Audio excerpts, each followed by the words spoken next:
Olá, um bom dia para você.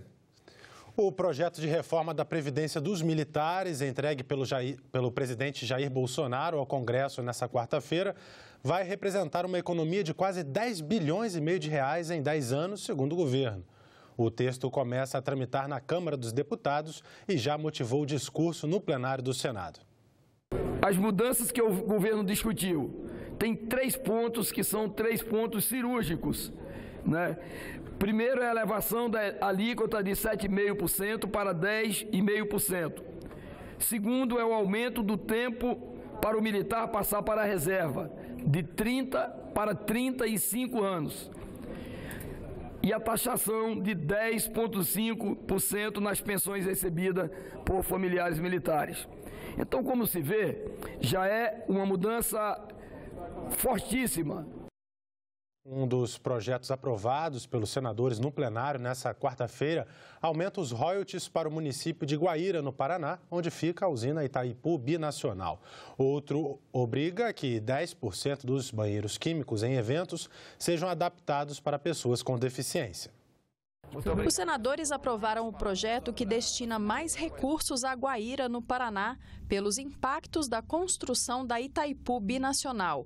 Pela proposta, em vez de 1,85%, o município receberá 8% do total dos royalties que a usina hidrelétrica repassa às cidades e aos estados diretamente afetados pela obra como forma de compensação. Antes se levava em consideração a área inundada, né, pela Itaipu e, ao mesmo tempo, não se levava em consideração as atividades que ocorriam nessa área inundada. O município de Guaíra, por exemplo, e todos sabem disso, tinha uma das maiores riquezas naturais do mundo, 7 quedas. Né? E todo o turismo que ia para o município de Guaíra parou de ir. Outra medida aprovada pelo plenário aprimora o funcionamento da Instituição Fiscal Independente, que é um órgão de assessoramento aqui do Senado.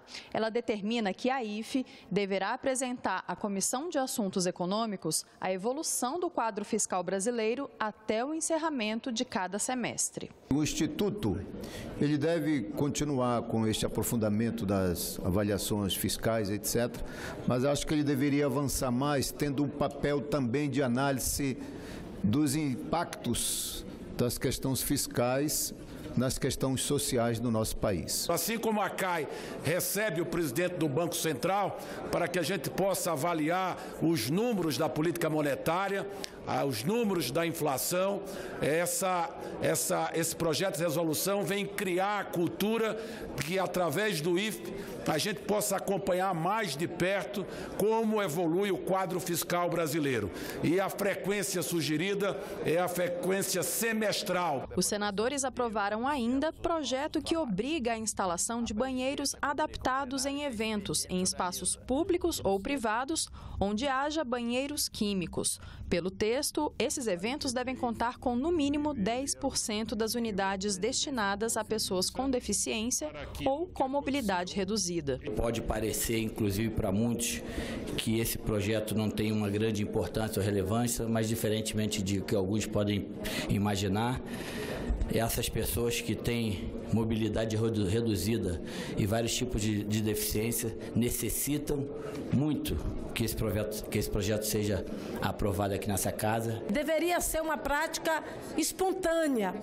Nós temos uma população brasileira que coloca, inclusive dentro dos dados do IBGE, mais de 20% da população brasileira se apresenta com alguma deficiência.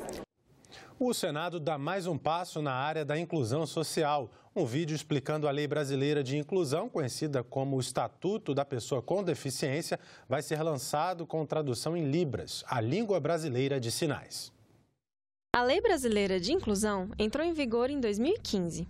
Ela define os direitos fundamentais da pessoa com deficiência, garante o acesso à informação, à comunicação e à justiça.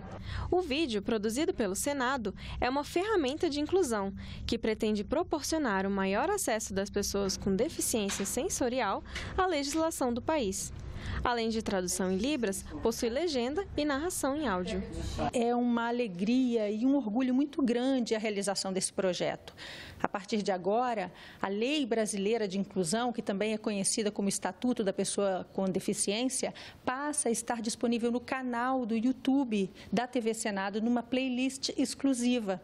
A gente consegue, assim, dar um passo, ainda que pequeno, no caminho da realização do nosso sonho, que é fazer uma comunicação do Senado 100% inclusiva. E, até lá, ter projetos como esse nos lembrando todo o tempo da necessidade de oferecer às pessoas que têm, que falam em Libras no Brasil, o acesso às leis do nosso país. Estatuto da Pessoa com Deficiência, Lei Brasileira da Inclusão, LBI, interpretada na língua brasileira de sinais. A versão completa do vídeo tem duração de 2 horas e 36 minutos, mas ele também pode ser visto por partes, em 6 episódios, cada um referente a um dos títulos da lei. 4 intérpretes de Libras se revezaram nas gravações. Na verdade, eu acho que é fundamental a gente dotar todo e qualquer cidadão de instrumentos para que ele possa exercitar essa cidadania. E esse é um instrumento de exercício da cidadania, porque somos todos diferentes. E isso é uma verdade universal, somos todos diferentes. E esse é um grupo de pessoas que tem uma similaridade. Ela usa a língua brasileira de sinais com grande facilidade. Então, estamos dando a esse grupo de pessoas que tem essa similaridade a possibilidade de exercer melhor sua cidadania. O Senado Federal lançou a coleção Escritoras do Brasil. A coletânea reúne obras literárias de autoras do século XIX. A produção integra as comemorações programadas para o mês de março, mês das mulheres. Mas o que é lógico é que a mulher emancipada pela inteligência e pela razão é igual ao homem, em valor moral e, portanto, a ele igual perante a lei. O trecho está na obra Mulher Moderna, da escritora Josefina Álvares de Azevedo.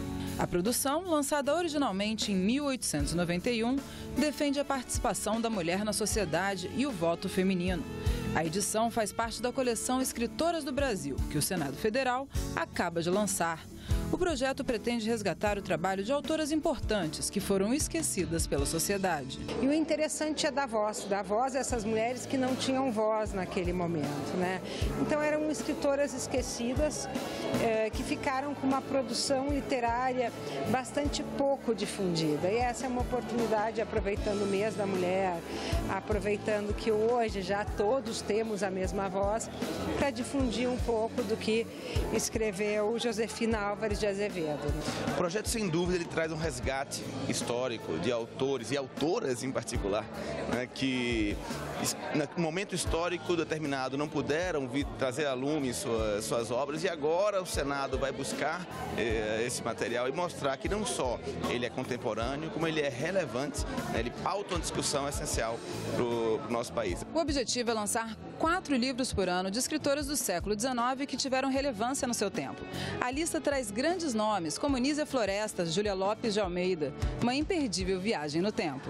A iniciativa faz parte da programação Março Mulheres, que este ano destaca o empoderamento feminino. Algumas das obras que estão sendo relançadas foram publicadas uma única vez, como é o caso do primeiro volume da coleção. A coordenadora da Biblioteca do Senado conta como surgiu a ideia do projeto. A partir das rodas de leitura que temos realizado aqui na Biblioteca desde 2017. No ano passado, 2018, quando fomos fazer a seleção para os autores que seriam debatidos na roda, identificamos uma série de autoras brasileiras que gostaríamos de debater sobre elas e que não havia edições correntes daquelas autoras. A coleção vai trazer cerca de 30 títulos com temas tratados com qualidade pelas produções literárias. São romances, contos, poesias. Um verdadeiro convite à leitura. A consultora do Senado, Cleide Lemos, que fez parte da equipe que selecionou os livros, falou da importância do projeto. A primeira questão é incluir as mulheres na história do Brasil, porque assim é como se as mulheres não tivessem existido. Então as mulheres existiram, elas escreveram, elas tiveram uma produção literária importante e forte, elas foram silenciadas no processo histórico. Então, do ponto de vista político, é aumentar o país, aumentar a história do país. país. Do ponto de vista literário, trazer também para a discussão textos maravilhosos que ninguém conhece, ninguém sabe quem escreveu, que mulher escreveu no século XIX.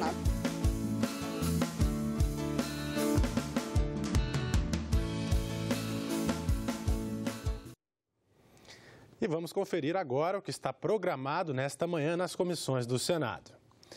Às 9 horas, na Comissão de Direitos Humanos, o destaque da pauta é um projeto de lei que obriga a participação de pais ou responsáveis agressores em programas de prevenção da violência contra a criança ou adolescente.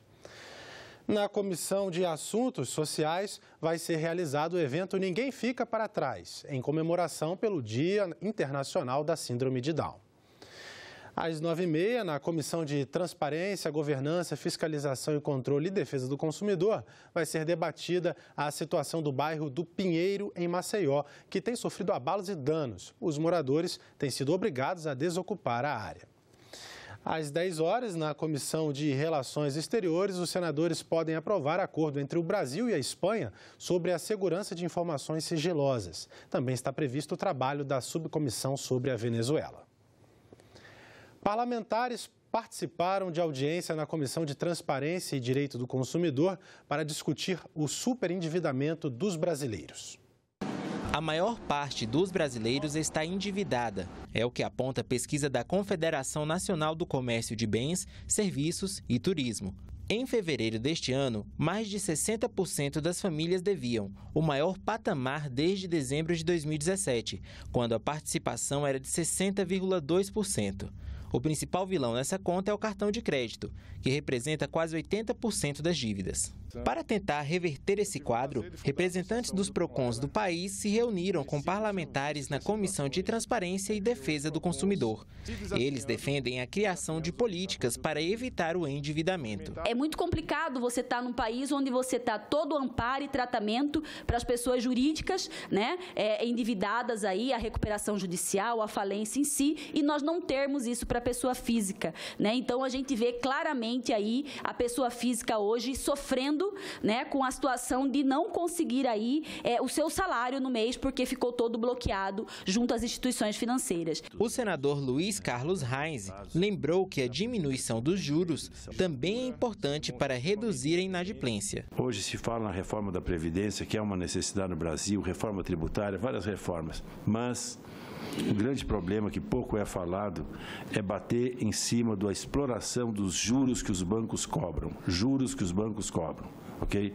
Então, essas operações de 60 milhões de devedores podem crer que tem um banco por trás disso aí. Os participantes disseram que os PROCONs devem ser fortalecidos para diminuir a quantidade de ações na justiça e evitar abusos de empresas credoras. Nós viemos aqui nesta casa pedir e dizer que apoiamos os projetos de lei de superendividamento, do comércio eletrônico, mas que precisamos, senador Reis, da aprovação do projeto de lei de fortalecimento dos PROCONs, porque ele não causa mais despesa ao Estado. Fortalecer os PROCONs não dá mais despesa aos municípios, não dá mais despesa aos estados. Ele dá a força para o órgão administrativo determinar obrigações de fazer ao fornecedor e dá a possibilidade de termos títulos executivos extrajudiciais, diminuindo, então, o tempo do processo judicial. A audiência no PROCON, afastar a audiência no juizado, porque aqui não é o caso de Brasília. Aqui em Brasília você ainda consegue designar essa audiência prévia de conciliação em 3, 4 meses, né? Mas tem alguns estados que você entra com a ação, a audiência vai ser daqui a um ano. Esse fortalecimento do consumidor.gov, dos sites privados que trabalham também com a resolução, com a mediação, digamos assim, de resolução do conflito, for a bola da vez e crescer cada vez mais, as empresas vão buscar resolver os problemas. E onde é que se resolve o problema? É no PROCON. A indefinição sobre a instalação da CPI dos tribunais superiores gerou debate entre os parlamentares. A decisão depende de análise de técnicos do Senado. Outro assunto que foi motivo de polêmica entre os senadores foi o pedido do ministro do Supremo Tribunal Federal, Gilmar Mendes, para que o presidente do STF tome providências cabíveis contra o senador Jorge Cajuru.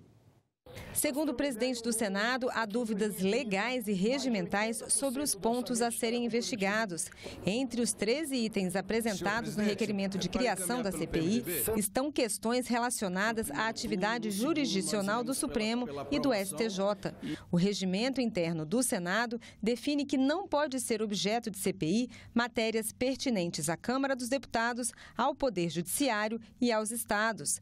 Mas, segundo Davi Alcolumbre, há 2 ou 3 itens com fato determinado e que poderiam ser objetos de investigação. A partir desse parecer que será apresentado para a mesa diretora do Senado, a possibilidade de darmos continuidade nesse requerimento, com as 29 assinaturas suprimindo os fatos que foram imputados, ou a possibilidade de começarmos a recolher um novo requerimento com os fatos que a consultoria achar que existe sim fatos determinados em relação a essa comissão assinada pelos senadores. Já está bem claro que o requerimento atende os requisitos legais, no sentido que ele tem o número de assinaturas regimental e ele traz fatos determinados. O que o presidente apontou é, numa primeira análise, que alguns dos fatos, foram 13 fatos que nós apontamos, alguns desses fatos, na opinião de alguns técnicos, não seriam fatos compatíveis com o CPI. Ele vai aguardar esse posicionamento, vamos colaborar nesse sentido dessa análise.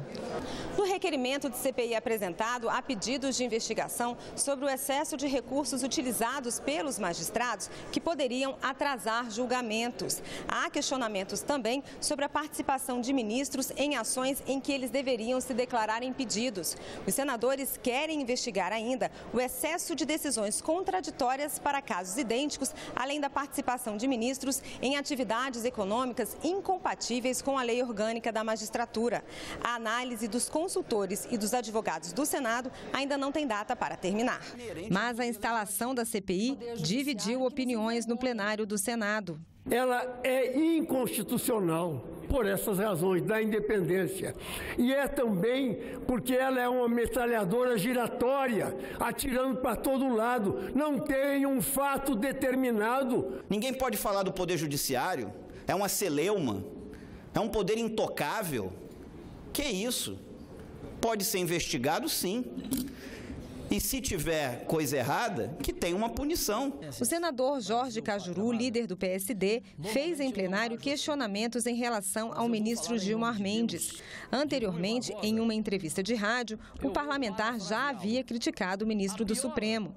Gilmar Mendes pediu ao presidente do STF que tome as providências cabíveis.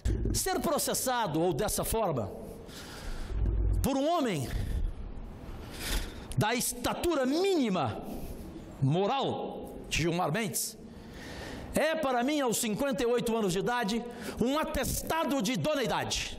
Em resposta ao STF, o presidente do Senado reagiu. Da mesma forma que eu tenho me manifestado em relação à independência e harmonia dos poderes, eu conclamo ao Supremo Tribunal Federal: respeite o Senado da República. Os parlamentares são invioláveis, conforme o artigo 53, em suas opiniões, palavras e votos. O senador Alessandro Vieira conversou com a jornalista Renata de Paula sobre a criação da CPI dos Tribunais Superiores. A CPI, que pode investigar os tribunais superiores, é o tema da nossa conversa com o senador Alessandro Vieira, do PPS de Sergipe, autor do requerimento de criação da CPI. Seja bem-vindo, senador. Muito obrigado. Por que o senhor acredita que uma CPI para investigar as cortes superiores no país é necessária? É uma demanda que vem da sociedade. Hoje é notório, em qualquer lugar que você frequente, que os nossos tribunais superiores têm sérios problemas. Ninguém está imputando crime, ninguém está criando conflito entre instituições. A gente está tentando trazer para essa casa, que tem essa missão constitucional, a possibilidade de investigar a conduta de figuras que se achavam inatingíveis e que por longos anos causaram diversas situações que precisam de uma análise mais adequada. O primeiro requerimento que o senhor apresentou, ele não vingou, né? Houve a retirada das assinaturas. Isso. Em que situação está agora? Nós apresentamos um requerimento com 29 assinaturas. Esse segundo requerimento agora tem 29 assinaturas. Esses 29 senadores significam 53 milhões de eleitores que escolheram nas urnas recentemente. 11 partidos diferentes, 19 estados da federação representados. Esse requerimento foi devidamente protocolado, nós tivemos a recepção por parte da mesa, ele foi objeto de uma análise prévia na reunião de lideranças. Essa reunião de lideranças chegou à convicção de que sim, efetivamente você tem as assinaturas e tem os fatos, e esses dois requisitos atingidos, não cabe nenhum outro tipo de juízo de valor, é instalar a CPI, porque a CPI é um direito da minoria, não é uma vontade do presidente, é uma vontade da maioria, é um direito da minoria, já assegurado pelo próprio Supremo Tribunal Federal. Mas vários senadores ainda questionam a existência de fato determinado no requerimento, nos 13 itens que compõem o requerimento de criação da CPI. Alguns senadores que não subscreveram e que mantêm esse posicionamento. Todos receberam cópia do requerimento, todos receberam a possibilidade de diálogo para apresentar sugestões, correções. O que a gente entende é que, de fato, por muito tempo se deixou isolado, como se fosse absolutamente imune, essa faixa do Poder Judiciário, porque a base do Judiciário é fiscalizada. Você tem corregedoria nos tribunais, você tem o CNJ fiscalizando. CNJ que veio na esteira de uma CPI que você teve aqui mesmo em 99, a CPI do Judiciário, que investigou aqueles problemas todos em São Paulo, acabou com prisão, com cassação. Daquele debate, você teve uma boa medida. Investigou a construção de um tribunal superior. Né? Identificou todas aquelas fraudes, enfim, licitação, o chamado juiz Nicolau, Lalau, e aquela coisa toda. Nesse caso específico, a gente tem como objetivo produzir prova, produzir informação suficiente para fazer reformas legislativas que são necessárias e, se for o caso, identificando a prática de crime, dar o segmento correto, que pode ser processamento de impeachment aqui no Senado e pode ser a remessa à Justiça que tem atribuição para fazer essa apuração.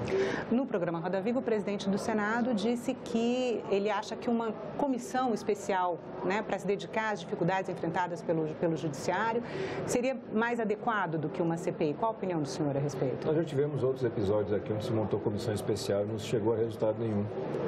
E você tem algumas informações que demandam os poderes típicos de uma CPI para que sejam obtidas. Vou dar o exemplo de processos em andamento em tribunais e que tem no seu bojo informações que são importantes para você compreender o motivo para a tomada de determinadas condutas por parte de autoridades judiciais. É indispensável você ter a CPI. É uma resposta que você está dando para a sociedade e é uma resposta dentro dos limites da lei. Se o Congresso não consegue se colocar à disposição para atender aquilo que a sociedade quer dentro dos limites, você passa a ter, como estamos tendo, manifestações exacerbadas. Fim do Judiciário, fim do STF, cassação, nada disso é legítimo e nem deve acontecer. Mas você tem sim que dar tratamento a demandas e a denúncias que isso já se arrasta há tanto tempo. E como é que o senhor avalia a possibilidade de uma crise institucional provocada por uma investigação nas Cortes Superiores? Eu não vejo nenhuma possibilidade de crise institucional na medida em que as pessoas se respeitem como integrantes de instituições e não como uma instituição em si. Você não tem crise entre poderes, você tem certamente uma crise de poderosos que achavam que nunca seriam alcançados por nenhum tipo de investigação e que se escondem hoje nas suas respectivas cortes para tentar criar uma cortina de impunidade. A nossa missão aqui é justamente quebrar essa cortina, tirar essa cortina e mostrar que todos nós somos iguais perante a lei. É assustador você imaginar, e você ouvir inclusive declarações de ministros de Corte Superior se colocando numa posição de inatingíveis, acima de qualquer brasileiro. Isso não deve acontecer, não deve ser respeitado numa democracia. Senador, como o senhor avalia o movimento crítico ao STF, que o senhor percebe na sociedade, né, ministros sendo hostilizados na rua, nas redes sociais? A partir do momento que você começou a ter a transmissão dos julgamentos, que as pessoas puderam começar a acompanhar como se fazem as decisões, as pessoas se aproximaram e entenderam que tem problemas sérios acontecendo ali. E a cobrança aumentou. Você viu o brasileiro se indignando e fazendo mudanças em escalas. Então, você mudou muito o legislativo. Essa casa teve a maior mudança da sua história. Também tivemos uma mudança inédita na Câmara dos Deputados, nos governos estaduais. As operações, investigações levaram a prisões, levaram a cassações. E essa faixa do judiciário, a faixa superior, permaneceu absolutamente incólume. E é evidente que nós temos problemas ali que precisam de apuração. A gente não está fazendo absolutamente nenhuma acusação para o poder. O poder judiciário transparente e eficiente é pedra base de uma democracia. Mas se ele é opaco, se ele é lento, se ele é ineficiente, ele prejudica a democracia. Ele é, na verdade, um prenúncio de ditadura. E qual dos itens? São 13 itens, né, no requerimento de criação da CPI. O que o senhor considera mais grave em relação à atuação das Cortes Superiores? Todos os fatos são extremamente graves. Você tem... Não se abster numa votação em que você claramente tem uma situação de vinculação com a parte. Você tem alguns fenômenos que se verificam e que a gente materializou em exemplos concretos. Você tem o uso indevido da decisão liminar do pedido de vista. Indevido em que sentido? É claro que uma decisão liminar tem um objetivo, atender de urgência aquela situação e em seguida se encaminhar para julgamento. Você tem liminares que perduram por anos. Algumas delas, como foi o caso da do auxílio moradia, perdurando por 4 anos, a um custo de mais de R$1 bilhão por ano, e que depois foi alvo de um processo de negociação salarial ostensivo, né, no final do ano passado. Mas, senador, que investigação seria possível nesse caso? A situação é toda pública. Você tem uma situação aí que você vinculou chamado crime de responsabilidade. Você pode ter o julgamento feito por interesse próprio ou por desídio, quando você retarda julgamentos para atender a seu interesse ou ao interesse de partidários ou amigos. Para você poder comprovar essas ligações, você precisa ter poder de investigação. Você precisa chamar pessoas para serem ouvidas, não necessariamente os próprios ministros, porque se forem investigados, a palavra de investigado talvez seja menos importante para a produção de prova, ela é importante para a defesa. Me colocaram muitos questionamentos. Um ministro pode ser convocado? É claro que ele pode ser convocado. Se por acaso ele pretende não comparecer, é um direito dele na defesa dele, de se omitir e não falar. A investigação segue da mesma forma. Você tem prova testemunhal, você tem prova documental a produzir. E em relação aos outros itens? Nós temos um leque de situações, nós temos 2 pontos que são vinculados a delações premiadas, que foram já homologadas e que apontam recebimento de valores e, por conta disso, decisões ou ações de determinados ministros. Nós temos situações que tocam relações comerciais entre ministros e instituições financeiras, relações essas que merecem uma análise mais detida, uma investigação mais aprofundada, para que você compreenda por que e de que forma se deram. Isso não teria sido o caso desse juiz ter sido impedido de atuar. Você deve milhões a determinado banco e você julga processos desse banco e você recebe desse banco um tratamento diferenciado dos demais clientes. São situações que o Brasil precisa ver com mais clareza. E a gente tem certeza que a CPI é a ferramenta adequada para isso.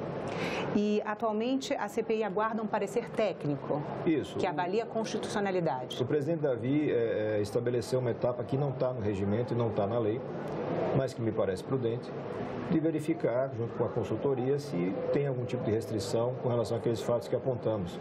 E apontamos não é o senador Alessandro, são 29 senadores da República. Então, essa etapa está sendo cumprida e a gente tem a convicção de que o senador Davi Alcolumbre vai cumprir a missão dele como presidente de respeitar o regimento. Senador, muito obrigada pela entrevista.